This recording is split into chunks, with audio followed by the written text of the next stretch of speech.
What it do, Hardwood Knocks listeners? I am Dan Favale coming at you with my super duper, incredibly esteemed, awesome times awesome, fantabulous, spectaculario is ready to tell you why he hates your team, co-host Andrew D. Bailey. He doesn't actually hate your team though, but we'll get into that in a second.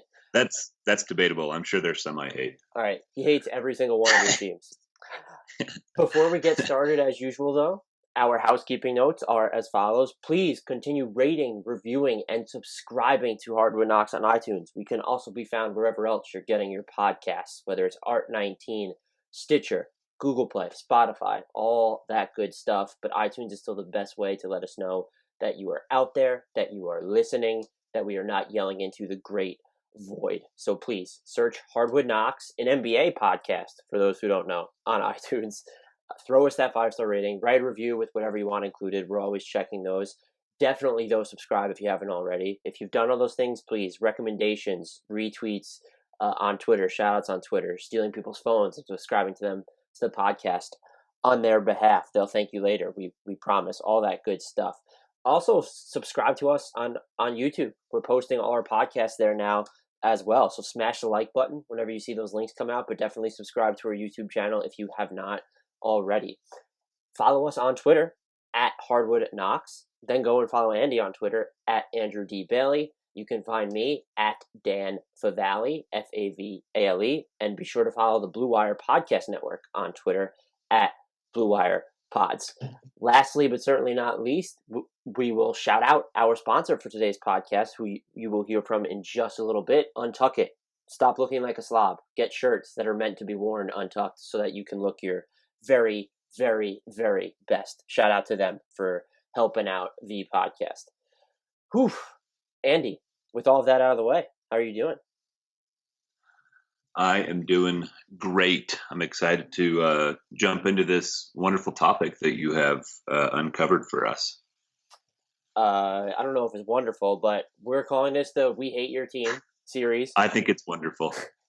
We don't actually, well, debatable. Maybe we hate your team, but we're really just going through our concerns, biggest concerns for each squad thus far, beginning with the Western Conference. And fear not, there will be a We Love Your Team series in just a little bit once we wrap up with the Eastern Conference podcast, which will be coming soon. So for anyone who's big mad, don't get too big mad, because there will be a We Love Your Team series.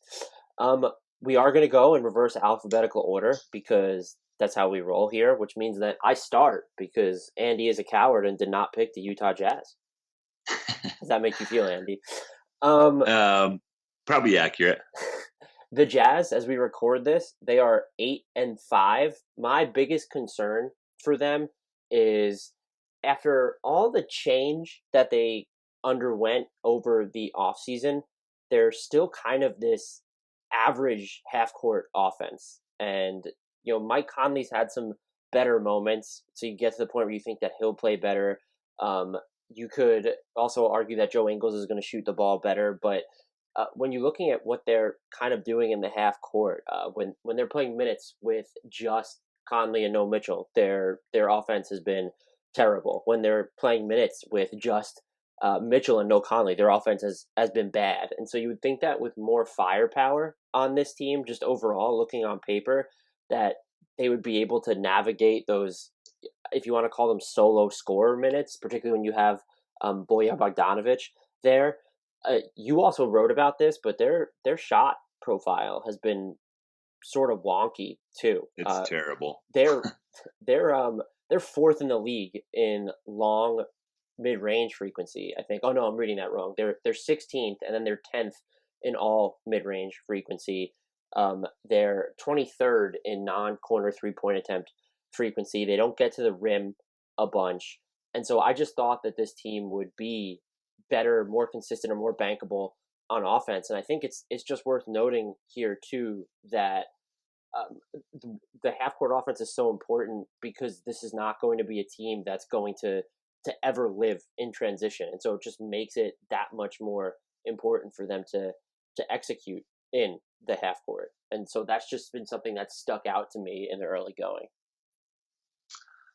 Yeah, the offense has been a big concern. I think everybody rightfully expected that they would be better on that end this year. I think you figure Mike Conley instead of Ricky Rubio, Bojan Bogdanovic instead of Derek Favors, you're just naturally going to have a better offense.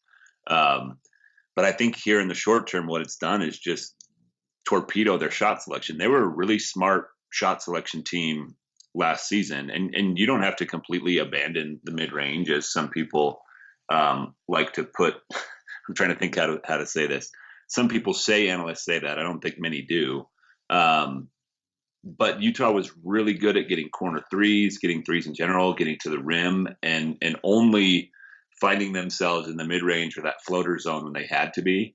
And now it's like that's their preferred destination on a bunch of these possessions. They'll run pick and rolls with Conley or Mitchell, and it seems like those guys are just dead set on turning the corner and throwing up a floater within, a second or two of the pick.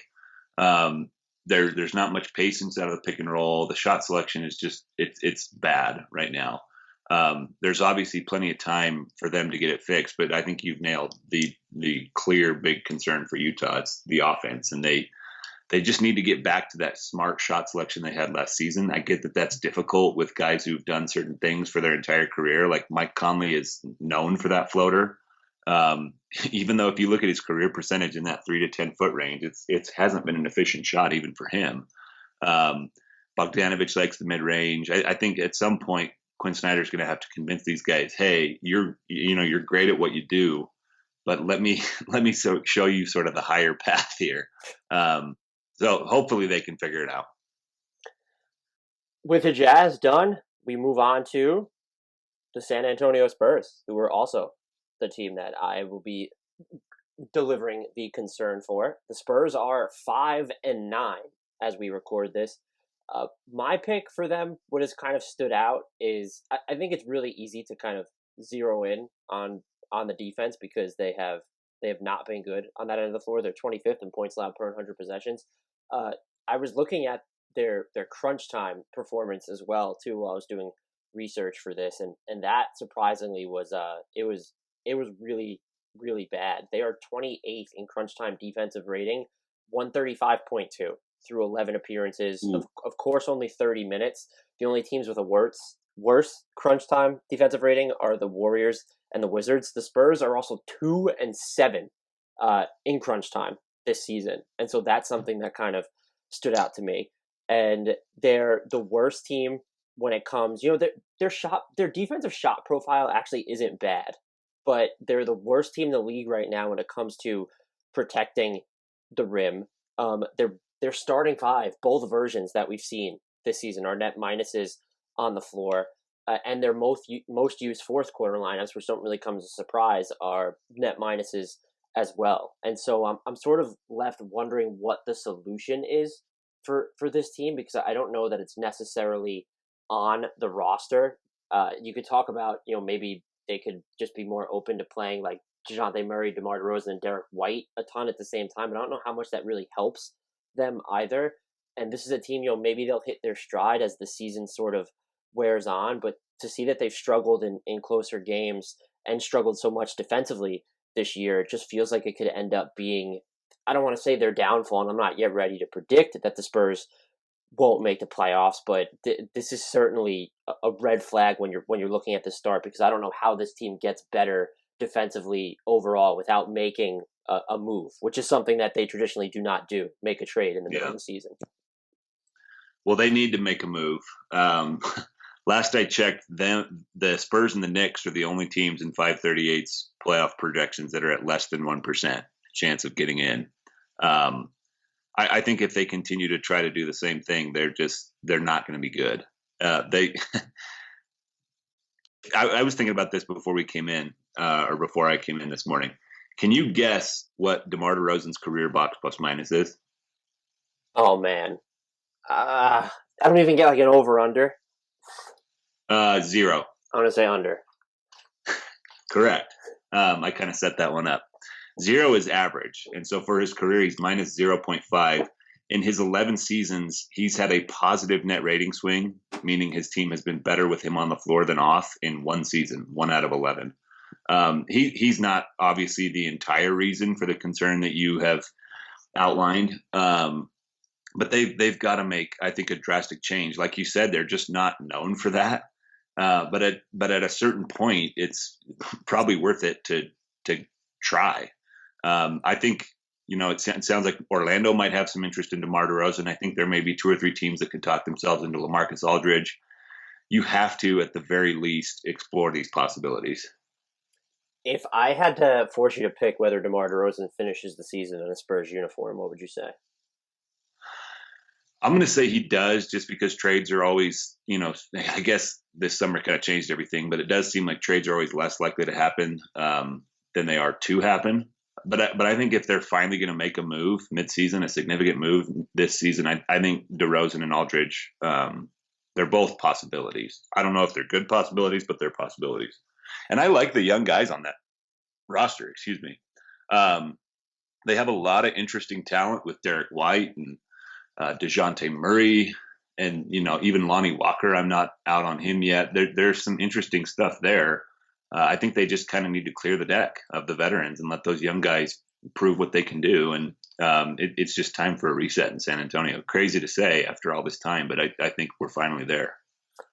I think that's a fair argument. I still might look at trying to trade DeMar DeRozan and seeing what, if anything, you could get for him, and then playing out the season as is. I don't know what the market for LaMarcus Aldridge would be, and I don't know what the value necessarily is in tearing it down probably later in the season too, because you have to think that they wouldn't make this call immediately soon. And so when you have teams like the Thunder and the Warriors, maybe the Grizzlies will drop off as well, perhaps even the Kings, although they've kind of, the team we're going to talk about next, had this resurgence a little bit there. I don't know how valuable that is to them, but it certainly does seem like they're walking a finer line than we've become accustomed to over the past century or whatever it is, 2 centuries.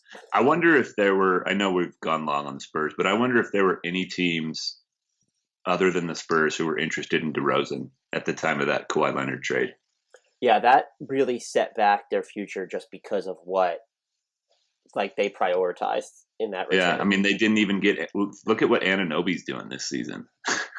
It was, they didn't get, I think you could have said, they didn't get either one of the Toronto's 2 best prospects. And if you, whatever you considered Fred VanVleet at the time, so you could say they didn't get any one of Toronto's any of the 3 best prospects. Yeah.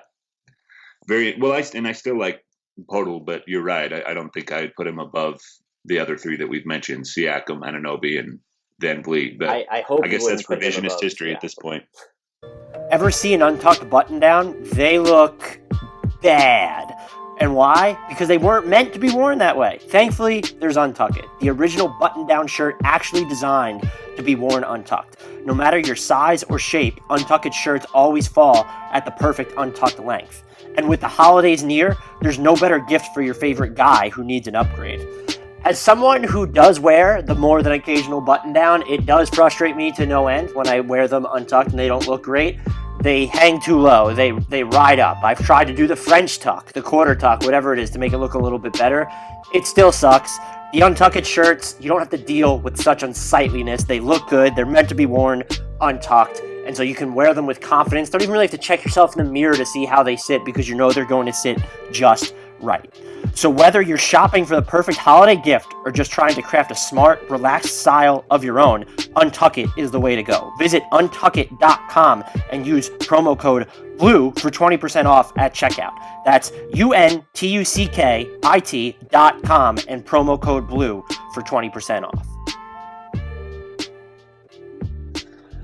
The Sacramento Kings, though, onto them. They are subtly 6-7. It feels like it's almost It almost feels like they've won 4 in a row. Yeah, we've talked about kind of their impending doom, once this season, and how De'Aaron Fox's great ankle sprain was supposed to kind of end their season basically. But like you said, they're on this. I don't know. Is it 4 in a row? It's 4 out of 5. I just looked it up. Yeah, and so they've won 2 of 3 with him, or 3 of 4 without him, whatever it is.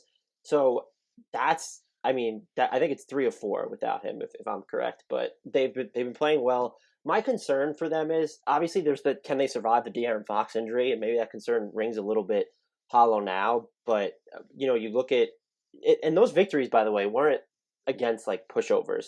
They've beaten Mm-mm. Boston and Phoenix, who is really good this season without De'Aaron Fox, and then they played well against the Lakers too in the loss. They only lost by 2 points, so I think that's a fair concern. But I want just um, I, as a spinoff of it is he's just really the only player on this team who gets to the line. They're 30th in free throw attempt rate as we record this. The Dwayne Dedmon struggles too have been weird. He's barely playing at this point, not hitting threes. They're minus 16.4 points per 100 possessions with him on the court. And then this is with De'Aaron Fox having played a good chunk of this season factored in. They're 27th in half court offensive efficiency, and you can't. I don't think that's going to get better without Fox or stay better forever. Their new starting five has an offensive rating of under 95. They're in the 16th percentile offensively when Kojo plays without De'Aaron Fox. Ditto for when Bogdan plays without De'Aaron Fox.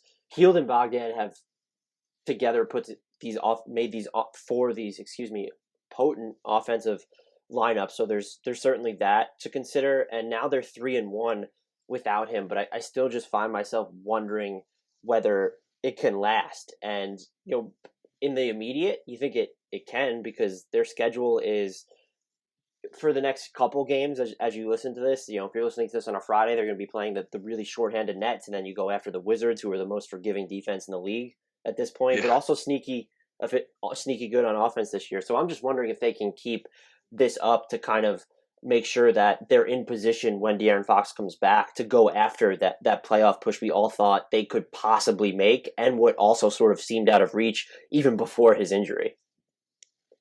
Yeah, I wrote them. I wrote them off. We're both messed up today. I wrote them off a little bit too soon. I think they will be in that mix. I don't even know how big that range is at this point, like 6 to 10 or 6 to 11 in the West, where there's going to be a bunch of teams with a real shot at those last couple spots in the West. I'm obviously Golden State, we can write them off despite Alec Burks going off last night. I know that you're not with me on this, but I think we can write off the Spurs. There was another one. I'm going to look it up here real quick.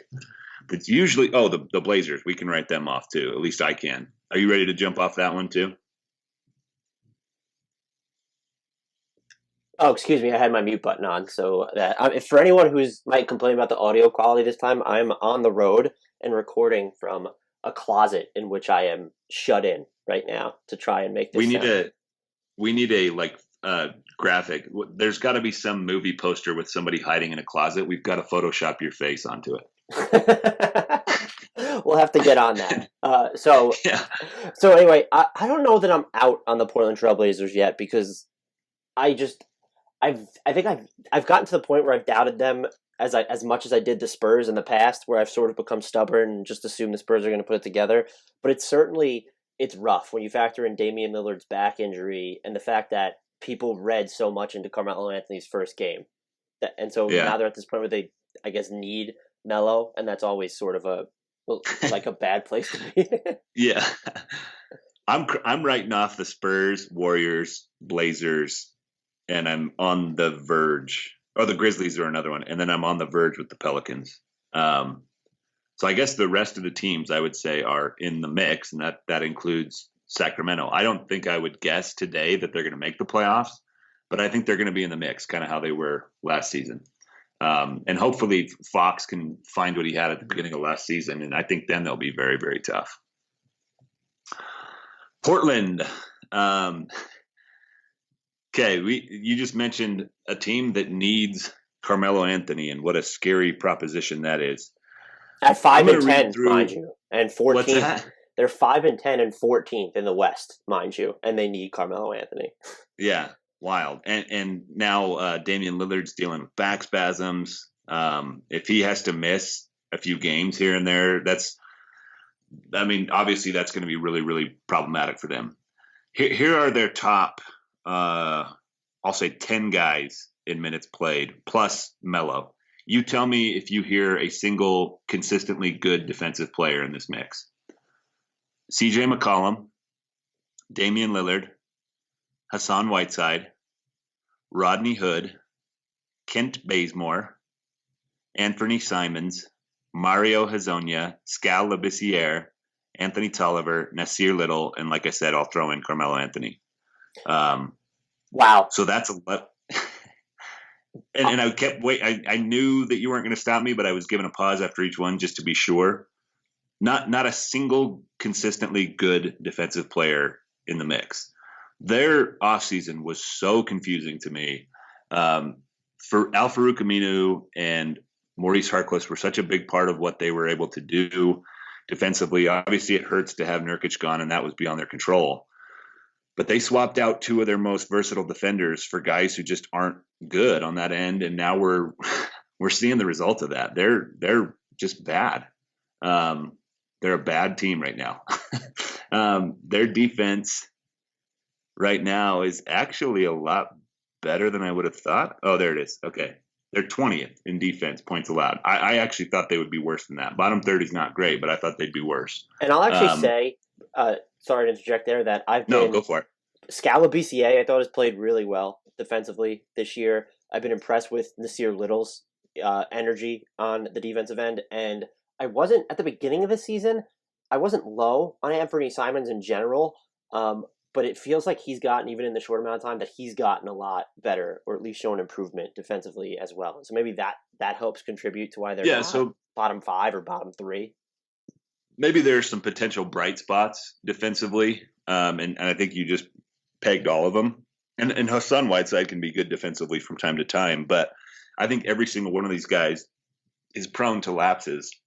And if they're going to have Damian Lillard out for chunks of time, they're going to be in big trouble. So like I said earlier, I think I'm probably ready to cross them off. I mean, they've been such a consistent part of the Western Conference playoff picture for a while. It's kind of weird to say that, but I am very, very concerned about that team. I don't blame you for writing them off. Phoenix Suns. They've obviously been better than they have in recent years, but they're in a little bit of a slide here. They're now just a game ahead of the Sacramento Kings after losing to Sacramento last night.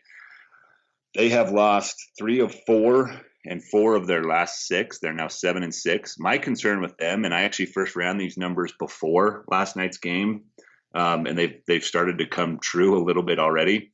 I was worried about the sustainability of their three-point shooting. Right now, Devin Booker's shooting 50% from 3. He's a career 36% shooter. Saric is at 38%. He's a career 36% shooter. Baines is at 44. He's a career 34.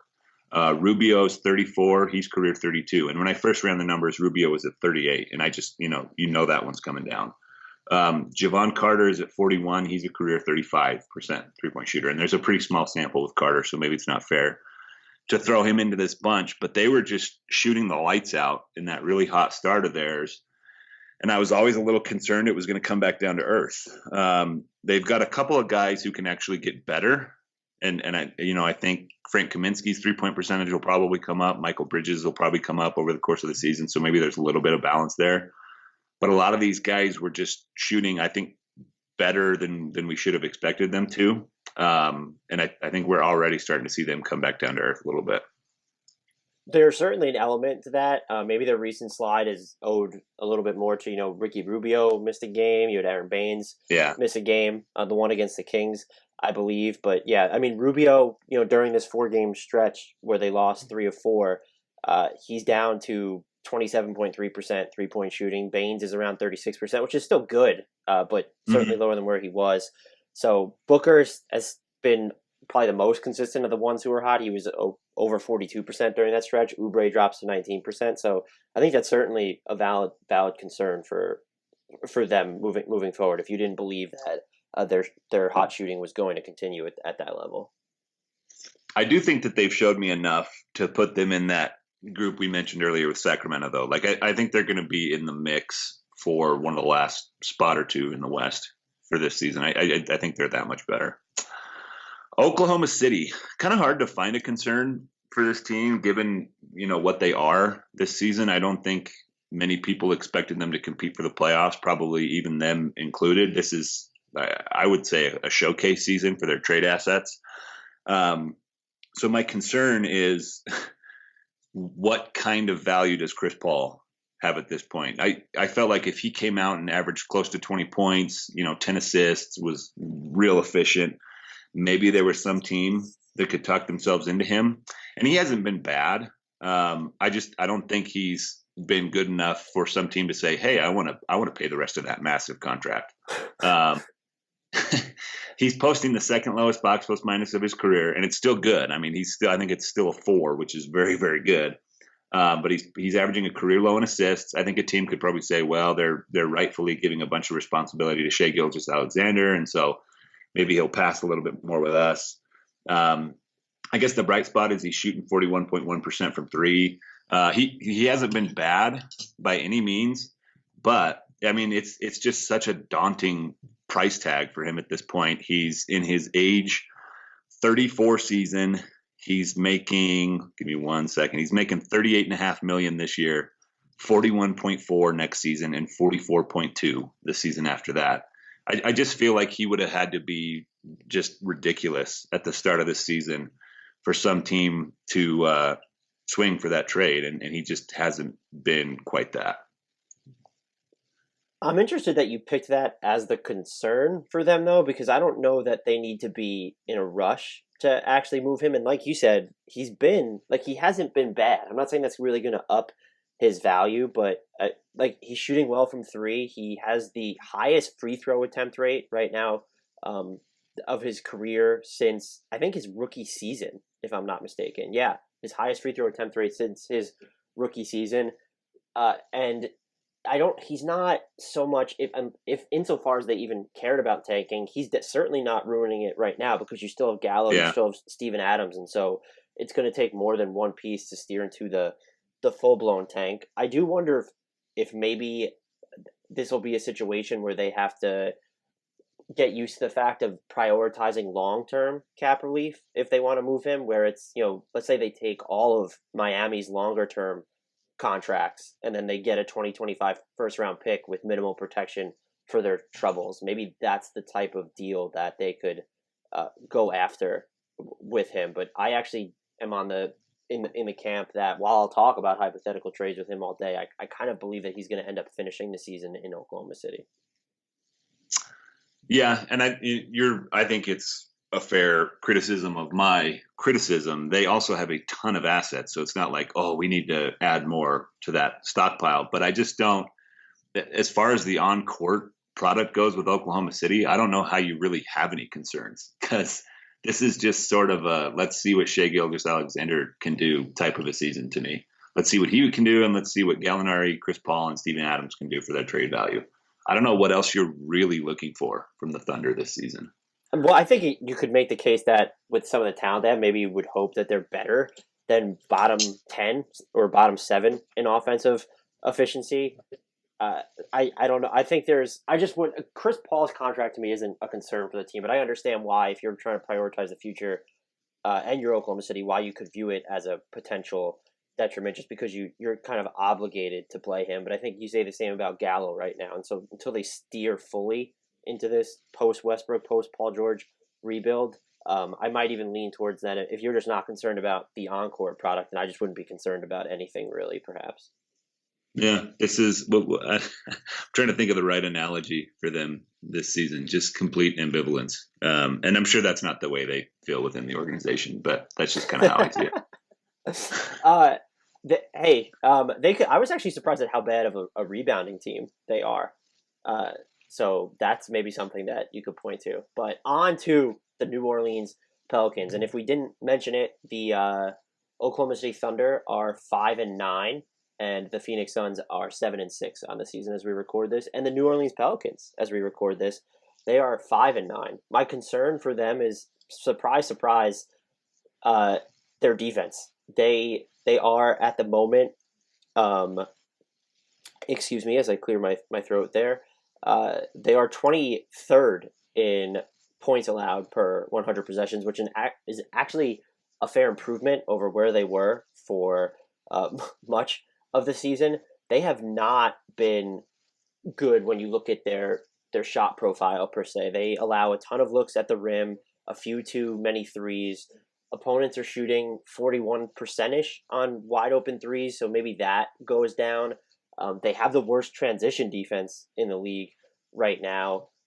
They're 25th in defensive rebounding percentage, 26th, excuse me. So that's way too low. They're 23rd in opponent free throw attempt rate. All the injuries they've suffered definitely matter. It's not even just, Zion, who I don't think is actually going to help their defense, which is another concern altogether, at least for this season. But Drew Holiday sort of just getting back to himself. He had a really good game against the Blazers in Melo's debut, but it still looks like he's moving just a touch slower than we're used to. They've missed Derek Favors at points this season. You are relying on a fair amount of just younger players. Lonzo Ball's been banged up. I don't think that he's been the best defender for them either this season.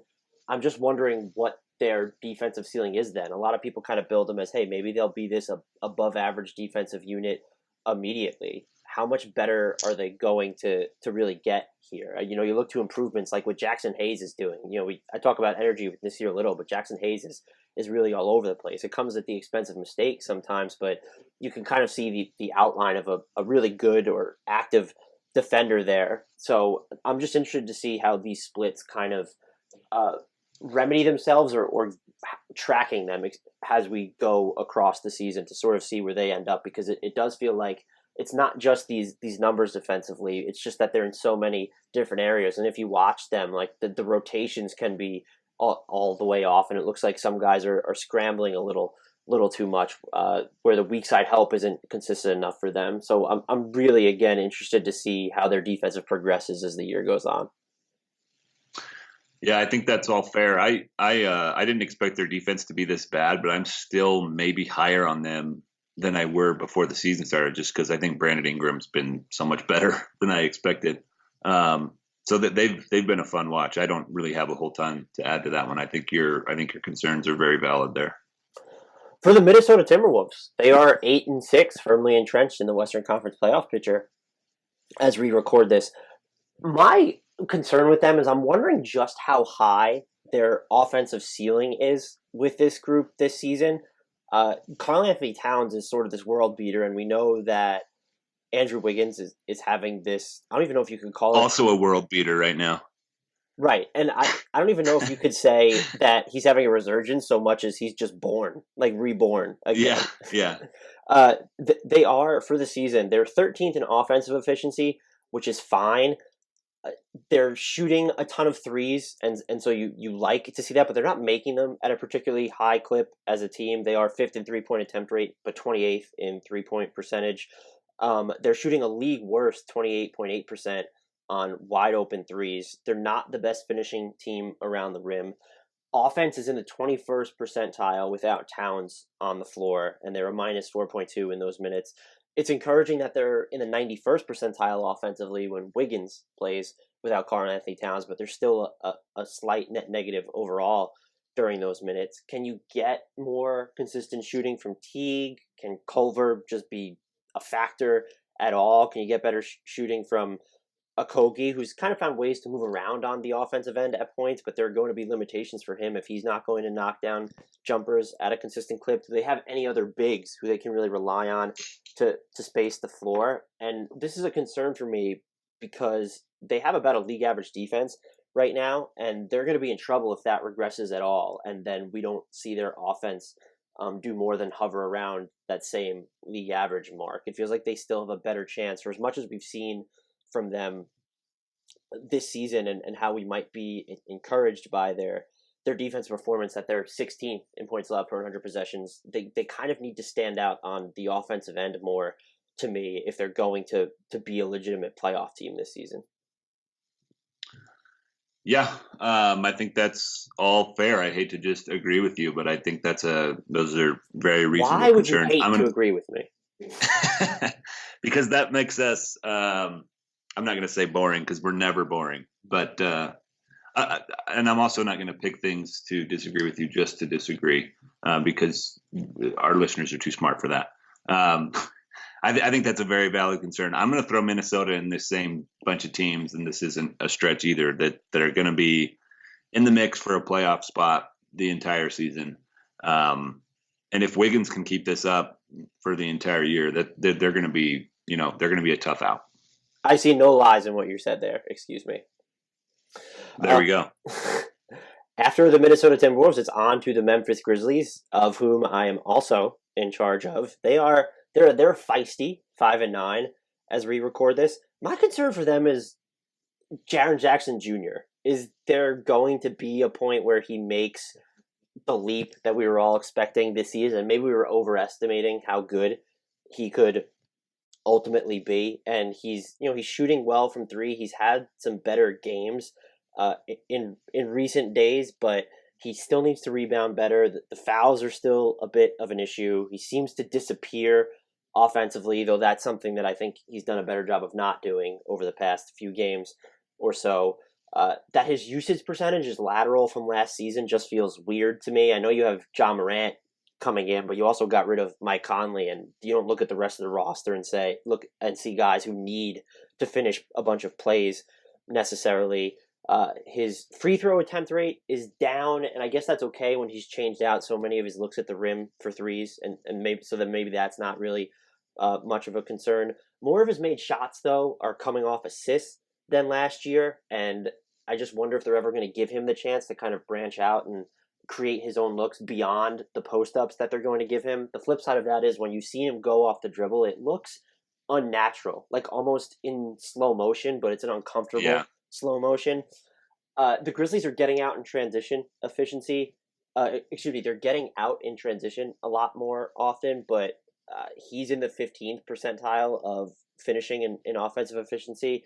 That's a little concerning when you look at how the Grizzlies are playing now.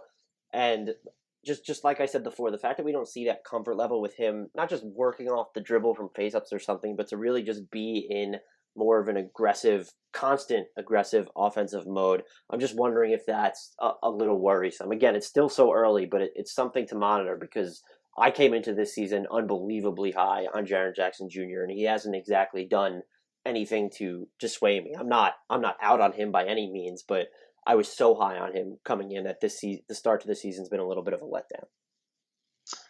I agree. And this is something that I'll probably track all season is the Jaren Jackson, Brandon Clark comparison. The thing is, Jaren Jackson is still he's in his age 20 season. So he's got plenty of time to figure all this stuff out. And it's, Brandon Clark is 3 years older, so maybe it's not a fair comparison for me to be running all season. But Brandon Clark, per 75 possessions, tops Jaren Jackson in points, blocks, steals, assists, rebounds. He leads the Grizzlies in true shooting percentage.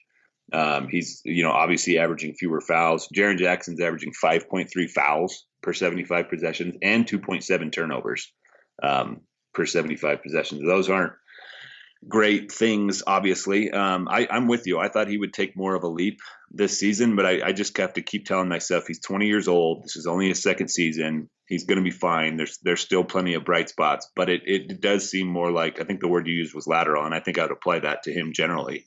It's been more of a lateral move this season than a breakout. So I think that's a fair concern. On to the league best Los Angeles Lakers. They are 12-2. Again, the best record in the league as we record this. Same amount of losses as the Boston Celtics, though, if Celtics fans need to hear that for some reason. I wouldn't say it's tough to find a concern for them. It's still their shooting for me. They're 25th in three-point attempt rate and 22nd in three-point percentage. They're under 36% on both wide open and catch and shoot threes for the season, and so you'd like to see that really come up. And for a team, if you're offsetting that like in a pretty significant way by getting to the foul line a ton, then maybe I get that. But they're also 25th in free throw attempt rate, so that's just something to kind of monitor. Look, you're going to be so good because you have LeBron James and Anthony Davis, but you're going to need just supporting cast members to shoot better from three overall. Kuzma, I know he's working his way back, but he's under 33% for the year. The Rajon Rondo That's probably not far off his career percentage either, right? No, it's not. It's like right there. It's higher than last year, but lower than his rookie season. Danny Green's been fine. In the time that Rondo's played, he's been more of a spacing liability than normal. Quinn Cook's at 32.1%. Contavious Caldwell Pope is 33.3%. Alex Caruso is 31%. Avery Bradley, after a solid start from beyond the arc, is below 29%. Anthony Davis himself is below 30%. So that's just, they're going to need guys to hit more shots from beyond the arc. That Danny Green is and Jared Dudley, though he really hasn't played just 65 total minutes, they're the only players on this team shooting 35% or better from three, and that's something that the Lakers really need to change. They're playing so well, and they're so good on defense this year that perhaps it really doesn't matter, and they're still fifth in offensive efficiency. And so to have a top five offense and defense, again, I don't want to underplay that, and that's why I don't think we need to spend a ton of time on them. But their shooting is something to monitor. Can guys get better, or can they maybe make a smaller move around the trade deadline to bring in some outside reinforcements?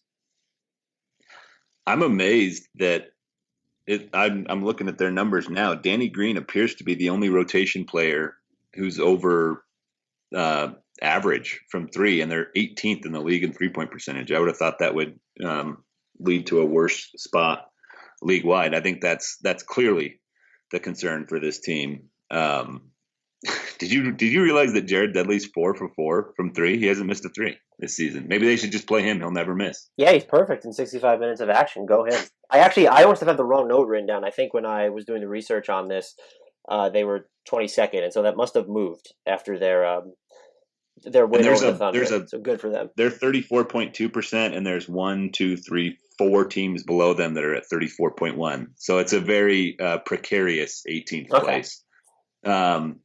But still, like Danny Green, a lot of heavy lifting there for him as a 3-point shooter. And you're right, they're going to need at least 1 or 2 more guys to get a little bit better, I think. A team that was kind of hard to find a weakness for was the Los Angeles Clippers, who, as we record this, we've yet to see Paul George and Kawhi Leonard play together this season, for anyone who's wondering. But the Clippers are still 9-5, and so that's probably, when you look at the injuries they've dealt with, even with Patrick Beverley being a little banged up, that's probably more encouraging than not. I hate to to focus on this part of it, and I'm sure a lot of my just defensive questions are kind of gonna resolve themselves when you have Kawhi and Paul George playing together. But this team allows a lot of corner threes. Their 3-point defense hasn't been great. They're not forcing many turnovers, but they send their opponents to the line a bunch. They're 15th in opponent turnover rate, which is fine, but they're 22nd in free throw attempt rate. And so you look at their personnel and you might think that there wouldn't be, it would be one or the other, where I would expect them to just rank highly in both. But if they're going to have a low opponent turnover rate, you'd expect them to just be better at not sending guys to the free throw line. And so maybe that's something to monitor. The other thing, though, and this is just my lack of options for weaknesses, I couldn't really commit to one, is that they do have some rotation players who they absolutely positively need to shoot better from three. And this, mind you, I say this when they're shooting better than 40% on wide open threes. But they've had nice, I don't want to say surprises, but Paul George has been shooting well from three since in his few games since return. JaMychal Green and Patrick Patterson have by and large hit their threes. I was a little concerned with Landry Shamet before his injury, but he was still shooting close to league average, if not a little bit above it from three. Leonard, however, under 29%. I know he takes a ton of difficult looks, but that's still very much low for him. Patrick Beverley's under 20% from three this year. Lou Williams is under 33% from three this season. And so Mo Harkless as well, under 28%. Those are other things to monitor. I think with them, you can probably argue that their shooting woes from beyond the arc might fix themselves more so than we could say that about the Lakers. But it was still, those are the two things that surprised me, where I thought their defense has not been terrible, but I think it has the room to get better. And then the way that some of their key players are hitting their 3-pointers right now are borderline red flags to me. Do you have any concern about Kawhi's health generally? I was going to use that, but it felt like a cop-out as well. I think we can kind of, maybe the yells at clouds crowd can maybe get away from the load management arguments now, because there's clearly something wrong with him. And the load management's a larger discussion. I understand why fans are disappointed when players miss games, but the goal now is to win championships. That's how these players and these teams are judged. And when you look at how banged up he was, just look at he played even after the finals. Do you remember when he was basically limping to that interview he did with Rachel Nichols and Kawhi Leonard and Kyle I was Lowry? just gonna say he was like laboring throughout the finals. It might have even started in the Eastern Conference Finals. So there's clearly some kind of long term issue he's working with, and if it knocks him out for the playoffs, I think the Clippers are in pretty big trouble. But I think you're right. It's hard to find a real gripe with the Clippers until we see them at full strength. My only question is how often are we going to see that? Yeah, I'm with you. I'm with you there, 100%. All right, Houston. Another one that's actually kind of hard to nitpick right now. I figured the Westbrook Harden pairing would take some time to gel, and it seems like it took them like 3 or 4 games. They've been fantastic. Harden's averaging almost 40 points per game. Just ridiculous so far this season. Clint Capella's been good. I think Westbrook's efficiency is always going to be a concern. His true shooting percentage is actually lower than it was last season, as difficult as that may be to believe. And I think he's shooting something like close to 20% on threes on 5 or 6 attempts a game. Not great, but I think generally speaking, that pairing is working. I think Westbrook's giving him a nice change of pace. I'm concerned about Eric Gordon, who I think has always sort of. I think he's been important for Houston, but maybe not quite as good as his reputation suggests. Over the last 4 seasons, which is his time in Houston, he's 281st out of 350 players in box plus minus. His relative true shooting percentage is 0.2. So he's 0.2 better than average, and he's 0.4 better than average on threes. So slightly above average. But this season, before the surgery, he was terrible. And maybe it's the injury that he was dealing with that was making him terrible. But I think if they're going to be legit title contenders, they're going to need another guy who can step up and provide some positive, efficient offense in the postseason. I don't have huge worries about Capella or Westbrook, although Westbrook has a knack for shooting people out of games in the playoffs. I think Eric Gordon's going to have to be. He's just going to have to be good for them to be a legit title contender, and I'm not sure he's going to be that by the playoffs.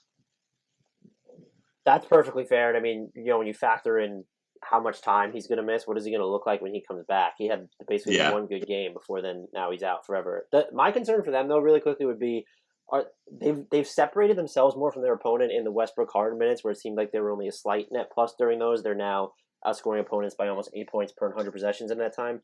They were minus 13.5 points per 100 possessions when Russ plays without Harden. And I think you need to win those minutes. Definitely not lose them so decisively, because that's part of the reason why you wanted Westbrook here over Chris Paul, was because he's supposed to give you better availability and then be able to help you navigate those stretches without Harden at least just as well as Chris Paul was. I wonder if he will have one of those games, and I think that's a good thing to point out. I wonder if he will have one of those games in the playoffs where he shoots like 35 or 40 times. It'll be really interesting to see. Golden State, another team. They're kind of like Oklahoma City. I don't really know what you expect at this point out of Golden State. Maybe you just want to see some positive signs from Eric Pascal and Jordan Poole and the rest of the youngsters. But my concern for them is the window just shut now. Here's the age that all the stars are going to be next season. Curry 32, Clay 30 and coming off the torn ACL, and Draymond Green 30. And there's been talk about him for 2 or 3 years now. What happens to him when his athleticism slips a little bit? And he was never like one of the peak athletes in the NBA, but I think it's fair to wonder what happens to his defensive prowess if he loses half a step or even a full step. It's crazy how fleeting success can be in the NBA. For 5 years, they were just a foregone conclusion. And at the start of those 5 years, I think a lot of us thought, well, they're going to be a dominant team for the rest of the decade, and all of a sudden they're just not.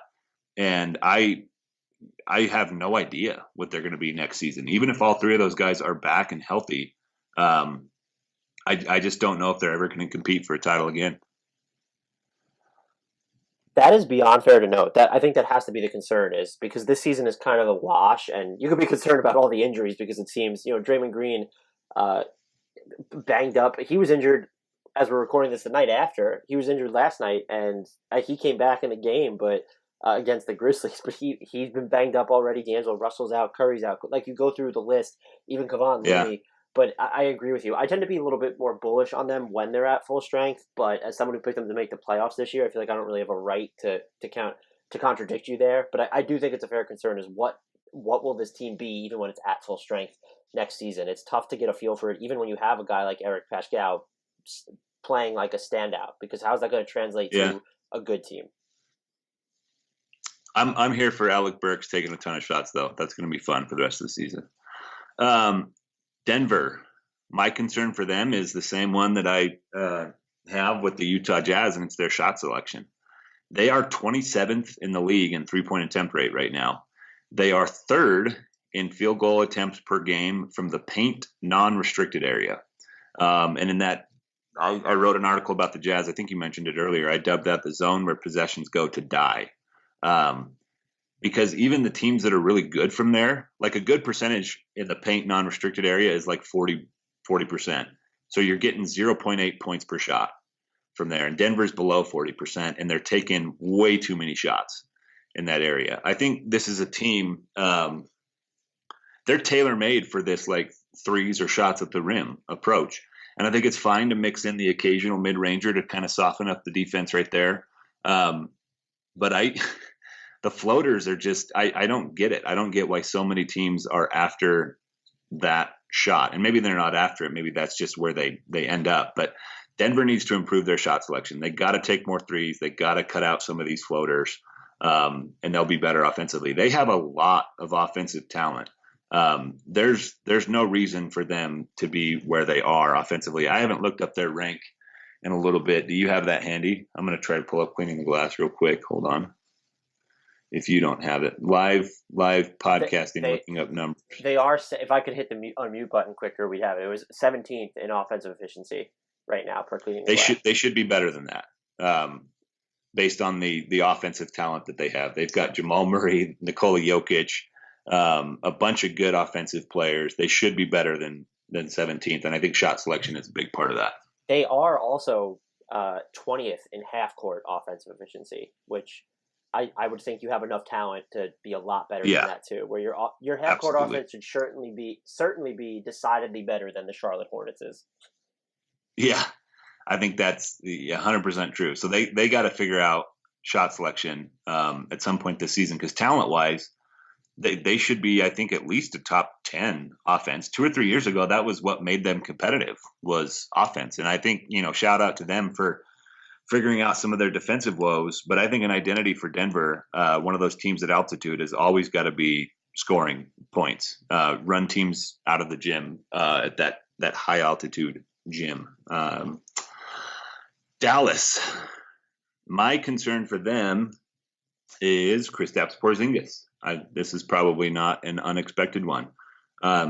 He is 15th in the NBA in total post-ups right now. He's using possessions out of the post about 3 times per game.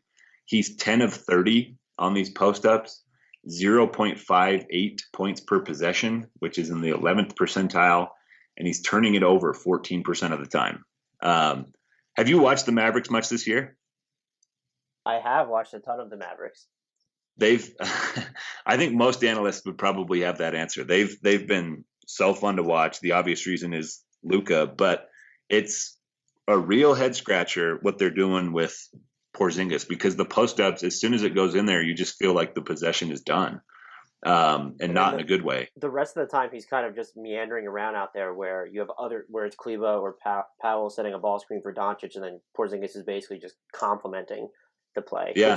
That's part of why he's supposed to be valuable, is to stretch the floor. But to see him kind of, and look, it's early, but it does kind of feel like he's been like haphazardly, if minimally, like used when he's on the court. Sort of. It's just weird. It still feels off, I guess, is what I'm trying to say.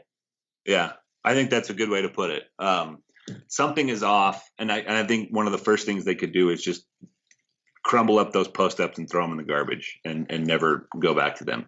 Because even the really, really good post players, and we've talked about this on the podcast before, like you can be a great post-up player and it's still not efficient relative to league average. And I think if you have one of those guys, it's important to go there a few times. Same thing I just said about mid-range a few minutes ago. You keep the defense honest. Maybe you can attract a double team in the post and open some things up on the three-point line. But Porzingis just isn't one of those guys right now. One thing I've seen him do occasionally that I would be fine with is sometimes he'll catch it in the post and just immediately turn around and shoot it. I'm fine with that. Most of his matchups are going to be 5'6", maybe even more than that, inches shorter than he is. So he should be able to just turn and shoot. It's when he tries to back down or do something a little bit more creative that it gets to be a problem. But if he's got a mismatch in the post and he thinks he can just turn around and shoot it over him, fine. Go ahead and do that. But these grinded out post ups, I don't think they're the way to go for Dallas, especially when you've got Luka there on the outside, who, you could, that post up possession could easily be swapped out for a Luka pick and roll. And maybe you don't want to become too predictable, but I think most teams know that's coming anyway, and they're still not stopping it. So the general thing here is I'm just a little bit concerned about Kristaps Porzingis, and then more specifically about the post-ups. Oh, and you should, really quick before you move on, you should absolutely be concerned about that, because I think it's been overshadowed because the Mavs bench, by and large, has been so good. But Porzingis without Doncic minutes have been fewer than you would expect, and they've been terrible. They're -5 point differential per 100 possessions when he plays without Doncic, and they seem hesitant to go to it. They played outside of per cleaning the glass. They played 10 possessions with Porzingis on the floor without Doncic in that victory over the Spurs. So that's something to keep in mind. Doncic without Porzingis has been really good too. Right. Before I wrap it up real quick, his net rating swing on cleaning the glass. So difference in the team's net points per 100 possessions when he's on or off the floor. -19.1 for Porzingis, which ranks him in the 3rd percentile. The only qualified players with a worse swing than his are Matisse Thybulle, Bryn Forbes, Markieff Morris, Cam Reddish, Jeremy Grant, Ersan Ilyasova, Cameron Johnson, Malik Beasley, and Thomas Bryant. A lot of like decent players in that list. So that number will probably even out for Jeremy a lot of those Grant guys. surprises me. Yeah, that one is surprising to me too. Millsap has been fantastic this season, and the Denver bench has struggled a little bit. So maybe he's playing with a lot of those bench guys. But I think Porzingis will get better. I think that number will level off a little bit. They'll figure out the Luka Porzingis chemistry, I think, to some extent at a certain point. But right now, it's not going great on the Porzingis front. So now that we have powered through all 15 teams in one episode, look at us. We under pulled an it hour. Off. We pulled it off. If you have any concerns about any of these Western Conference teams, or you think we are wrong to be concerned about the things that we identified, you can find us on Twitter. I'm at Andrew D. Bailey. Dan is at Dan Favale, Favale. The show is at Hardwood Knocks. The podcast network is at Blue Wire Pods. The sponsor at NBA_math. As always, we encourage you to rate, review, and subscribe to the show. We are thinking about doing a mailbag episode here pretty soon where we solicit the mailbag questions as Apple Podcast reviews. So if you've made it to this point in the episode, you can get ahead of the rush and get your question in there now. Just leave us a question for the next NBA mailbag, and that's where we'll probably pull them from. And how about we promise to answer any questions that are posted in the review section. Yeah, good call. Because some of the Twitter ones do get left behind. There's sometimes we just get too many. Anyway, as always, before we leave you with the shout out to Beno Udrih and Kyle Anderson.